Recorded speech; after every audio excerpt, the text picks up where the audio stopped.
Here's a stat that should bother you. Most salespeople spend 80% of their time talking to people who are never going to buy from them. Not because those leads are bad, because nobody ever taught them how to tell the difference between a maybe and a real buyer, until it's too late and they've burned an hour on a presentation that was dead on arrival. In this video, I'm breaking down 3 habits that actually move the needle. How to filter out dead leads before you waste your pitch on them. A listening technique that builds trust faster than anything you'll find in a script. And the referral habit that most salespeople get completely backwards. Let's get into it. If you sell anything, a product, a service, yourself in an interview, these 3 ideas apply. I'm not going to give you a script to memorize. I'm going to give you a way of thinking about conversations that you can use starting today. Let's start with the most expensive mistake in sales, treating every lead like they're equally likely to buy. Here's the math nobody says out loud. In any group of leads, doesn't matter how well targeted your marketing is. A meaningful chunk of them were never real prospects. They clicked the wrong thing. They're browsing. They've got no budget, no urgency, no real problem you're solving. And if you treat them the same way you treat a serious buyer, you're not just wasting your time. You're training yourself to believe you're bad at closing, when the truth is you were never talking to a buyer in the first place. This is where a lot of salespeople quietly convince themselves something's wrong with them. Maybe I'm just not cut out for this. No, you're spending your best material on people who are never going to say yes. That's not a skill problem. That's a triage problem. So what do you actually do about it? Before you pitch anything, your first job in any conversation is diagnosis, not persuasion. A few short, direct questions early on will tell you almost everything. Do they have the problem you solve? Do they have any authority or budget to act on it? Is there an actual timeline? Or is this maybe next year? You're not interrogating them. You're just paying attention to the answers instead of racing toward your pitch. The goal isn't to be rude or dismissive to people who aren't ready. It's to recognize quickly and move your energy toward the people who are actually in a position to buy. The salespeople who make real money aren't the ones who can convince anybody of anything.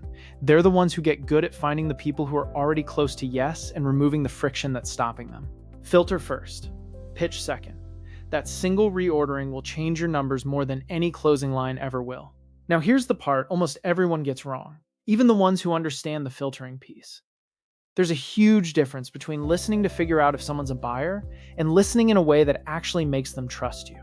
A lot of people ask good qualifying questions and then completely blow the moment by not reacting like a human while the other person answers.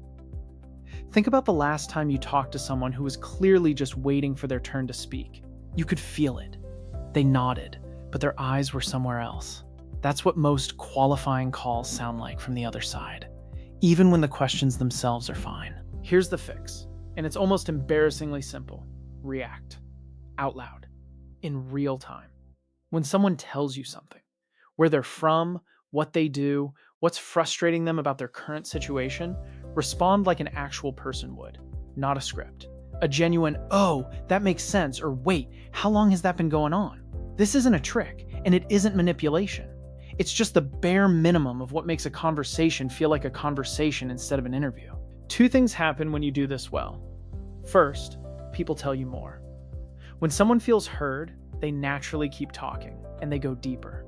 They'll tell you the actual reason they're looking for a solution, not just the surface level version. That's gold, because whatever they tell you in this stage is exactly what you'll use later to make your case land. You're not guessing what matters to them. They told you. Second, and this is the part people underrate, by the time you're done asking questions, you've already built more trust than most competitors will build in the entire rest of their pitch. People don't buy from companies. They buy from people they trust. And trust isn't built by being clever. It's built by making someone feel like you are actually paying attention to them. One caution here. There's a difference between active listening and going overboard. If every single sentence gets a big reaction, it stops feeling genuine and starts feeling like a technique. And people can sense that instantly. The goal is calibrated, natural engagement, not a performance. Stay curious. Ask real follow-up questions. Let the conversation breathe. Do this consistently and something changes. Prospects stop feeling like they're being sold to and start feeling like they're talking to someone who actually gets their situation.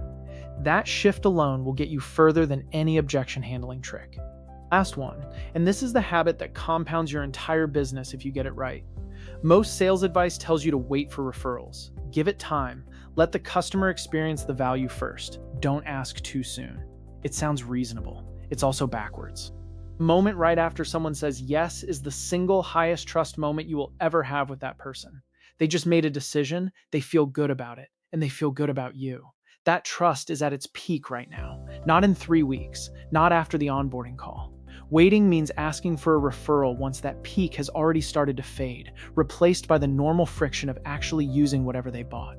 So the habit to build is this. Make asking for referrals part of the close itself, not a follow-up task on some future to-do list. As you're finishing up the paperwork, wrapping the call, sending the confirmation, that's the moment. And when you ask, don't ask an open-ended question. Do you know anyone who might need this? Is easy to answer with, let me think about it, which really means no. Give people a structure instead. Ask about specific categories. Anyone on their team dealing with the same issue? Any friends in a similar situation? Any other business they know that's outgrown their current setup? Multiple choice beats fill in the blank every time. You're not asking someone to do creative work on the spot. You're giving their brain an easy shape to search. If your company has a specific onboarding process or a policy about when referrals get requested, obviously work within that. This isn't about ignoring your employer's process.